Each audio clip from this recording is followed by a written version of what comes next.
Buena costumbre es actualidad y opinión con el respaldo informativo de Sabes.cl. Hay gente que es iluminada, que tiene la capacidad de ver lo que los otros no ven, que tienen la capacidad para descubrir cosas que después de un tiempo parecen bastante evidentes, pero que cuando fueron vislumbradas, estudiadas, eran francamente señeras y muy lúcidas. Estamos hablando de un personaje que se llama Mark Granovetter, que el año 1973, es decir, en la prehistoria para muchos, concluyó que las personas que encontraban trabajo, fíjate que no lo hacían gracias a los contactos de amigos o familiares. Amigos más cercanos. Amigos más cercanos. Claro. Sino que lo hacían por la red de contacto que construían. Claro, los llamados los conocidos. Los conocidos, claro. Efectivamente. Esa es la expresión correcta. Y a mí me pareció, junto con María José Benavente, una cosa muy singular. Y con mucho aporte para las personas que también buscan trabajo. Sí, exactamente. Entonces decidimos ahondar un poco más en esto. No un poco, decidimos ahondar en esta materia y contactar a un sociólogo, precisamente magíster en política y gobierno de la Universidad de Concepción, Francisco Bravo. Francisco, muy buenos días. Buenos días, Álvaro. Buenos días, María José. Francisco Lucero, hago la corrección. Francisco Lucero Bravo. Vamos a hacer la corrección entonces. Muchas gracias, Francisco, por tu tiempo y para también conocer más acerca de esta investigación de gran importancia. Este artículo ha sido citado desde el año, desde que se publicó hasta ahora, tiene más de 65.000 citas. ¿Por qué ha sido tan importante este trabajo de tanto impacto desde la sociología? Claro, incluso las citas provienen de distintas disciplinas, la ciencia política, la economía, y no solamente la sociología.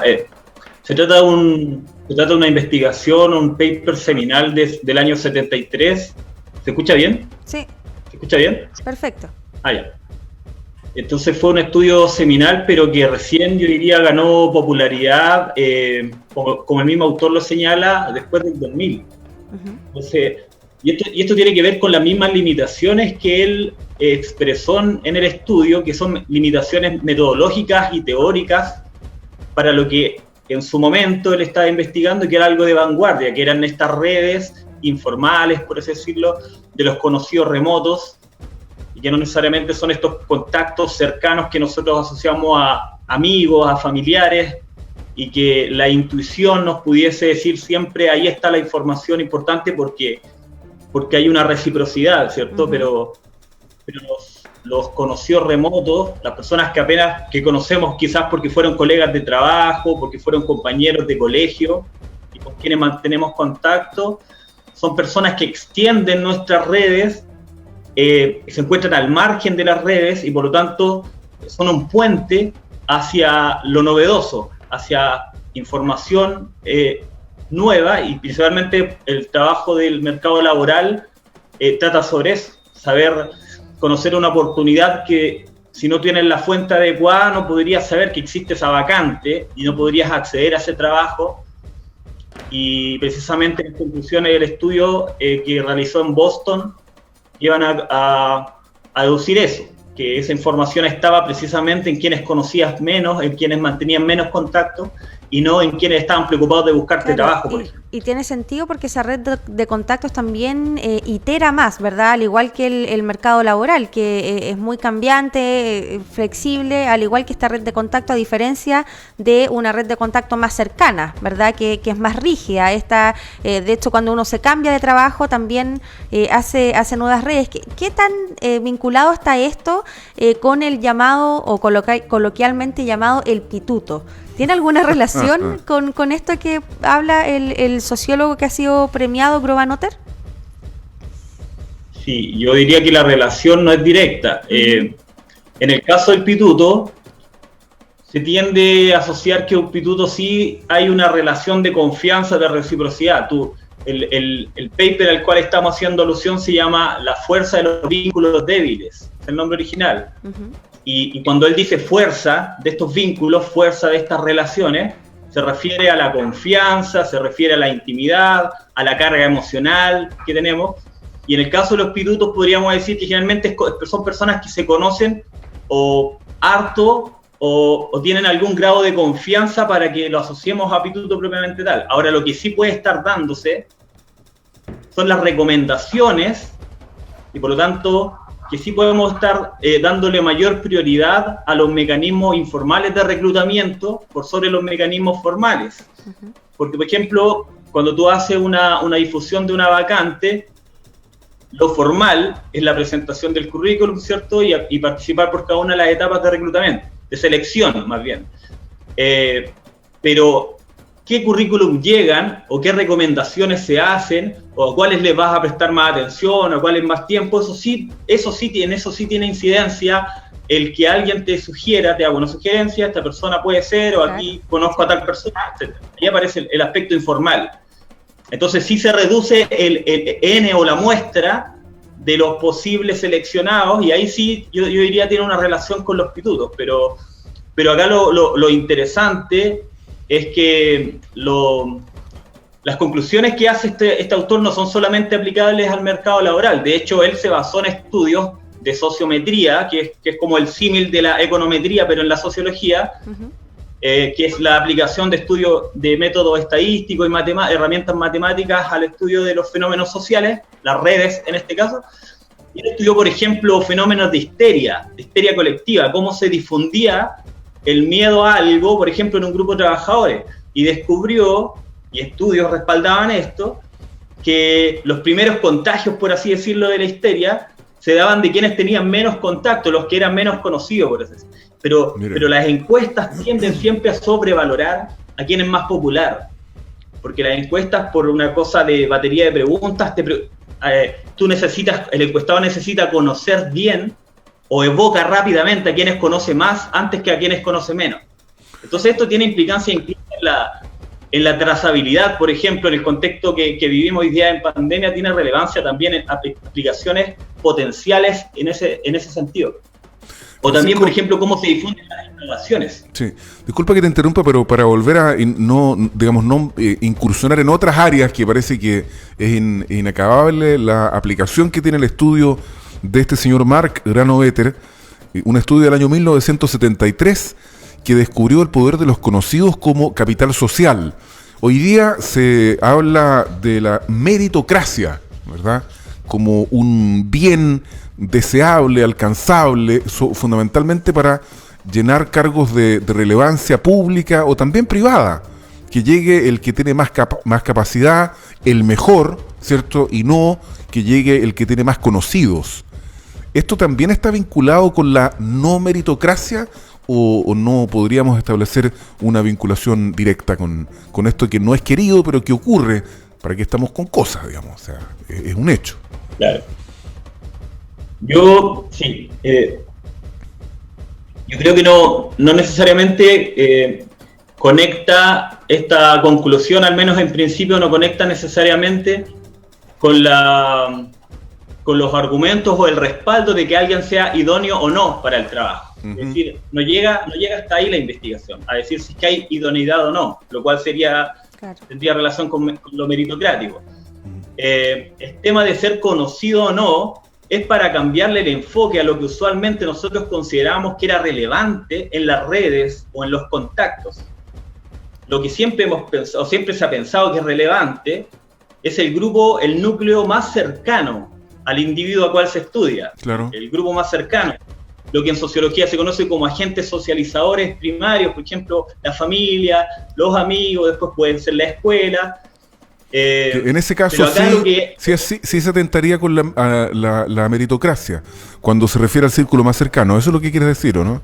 No en este caso particular cuando se trata de los conocidos. Yo interpreto, Francisco, dice que el estudio no abarca hasta ahí, es decir, no hace una valoración, ¿verdad? Sino que constata un hecho que es justamente el que nosotros nunca nos imaginábamos, que era que el círculo cercano era el que los agentes que nos llevaban a un posible nuevo trabajo, por ejemplo, sino que estos contactos más distantes, más superficiales. Y por lo mismo, Francisco Lucero, sociólogo, a propósito de esto que estamos conversando, el año 1973, que fue cuando escribió esto que tú llamas paper, ¿cierto?, Mr. O'Hare Granovetter, no había pero ni una sospecha, yo creo que ni el más creativo de los científicos se imaginaba que alguna vez existiría Facebook o Instagram o Twitter, en fin, etcétera, etcétera. Igual, Álvaro, me has quitado la palabra.